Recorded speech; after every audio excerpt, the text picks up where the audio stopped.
What screams I'm upper class? I've been around quite a few wealthy people, but only a few of them have been what I consider upper class. To me, someone who is upper class treats everyone with respect. They don't flaunt their wealth, and they don't ever try to prove they've got money. I went to a very expensive prep school in New York, on scholarship. Many of the girls looked down their noses at me because my family was barely middle class, and I didn't have the money to shop at Bloomingdale's like they did. But you know who were my friends? The girls who had the same last names as buildings on Fifth Avenue and famous restaurants.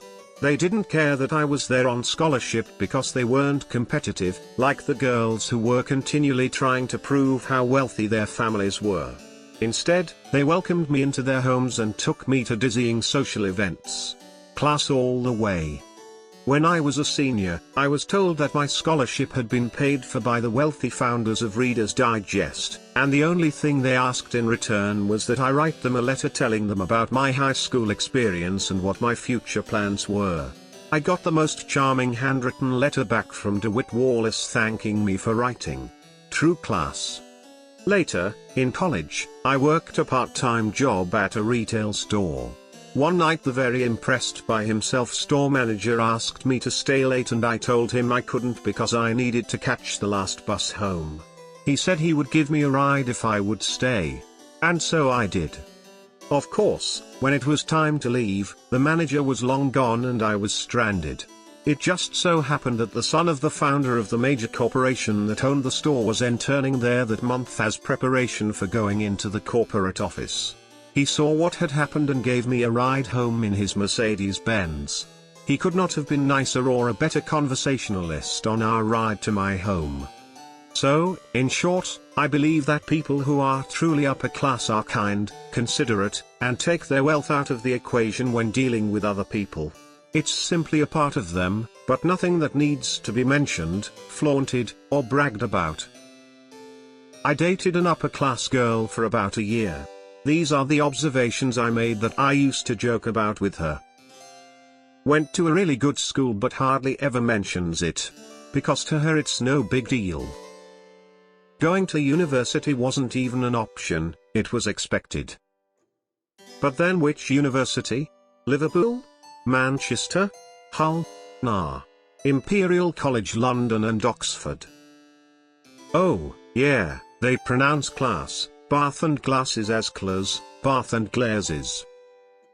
They don't actually flaunt their money. Sure, she has a nice car and dresses well, but it isn't all logos and bling. She wears nice clothes but doesn't wear clothes as a status symbol. On a night out she used the cash machine. At this stage we knew each other's PIN numbers for when we ran errands etc., and I noticed she had over £20,000 in her bank account. Not her savings account, just her regular day-to-day normal account. She won't eat in Pound Bakery or regular cafes. Instead she'll go to Pret-a-Manger for a bite to eat. Things are never bad, they're either positively ghastly or frightfully vexing. Calais for the weekend is an actual thing. They like wine. But whereas I base my decision by looking at the alcohol percent volume and pick Australian or South American type, she actually knows about wines and the lingo involved. Her childhood holidays were in Switzerland, the south of France and Italy, whereas mine were in a caravan in Riehl. They seemed to love the royal family. I'm beginning to think I was simply the bit of rough, the common stock that's brought in every couple of generations to water the blue blood down. Fine by me. I came from a public high school in Deerfield, Illinois, and found myself one day a freshman at Princeton University. I was surrounded by third, and fourth, and fifth generation Princeton men, sons of sons who went to Princeton because that was what one did. And working at the student theater at Princeton, I was also plunged into the town itself, because many of the townsfolk, predominantly female, acted at the theater. This was the late 1960s, and Princeton was still an all-male school. It wasn't just a rich town. It was a town with lots of seriously old money, some of which dated back to the American Revolution. A fellow Princetonian, one of those guys with the third after his name, once told me. A gentleman gets his furniture from the attic.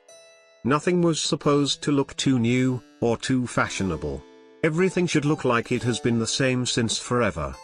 My all-time favorite example of that philosophy involves a lovely town couple who were great supporters of the theater.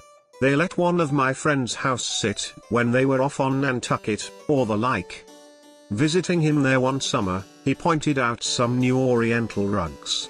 I had been there a number of times before, and really didn't see any difference. Well, it turned out that was because while they did buy new rugs, before they would allow them to be placed on the floors, they had wear patterns shaved into the carpets, lest they should, God forbid, appear new.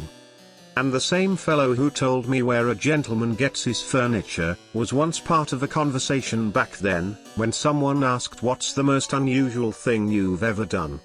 His response was, "A gentleman does not do unusual things."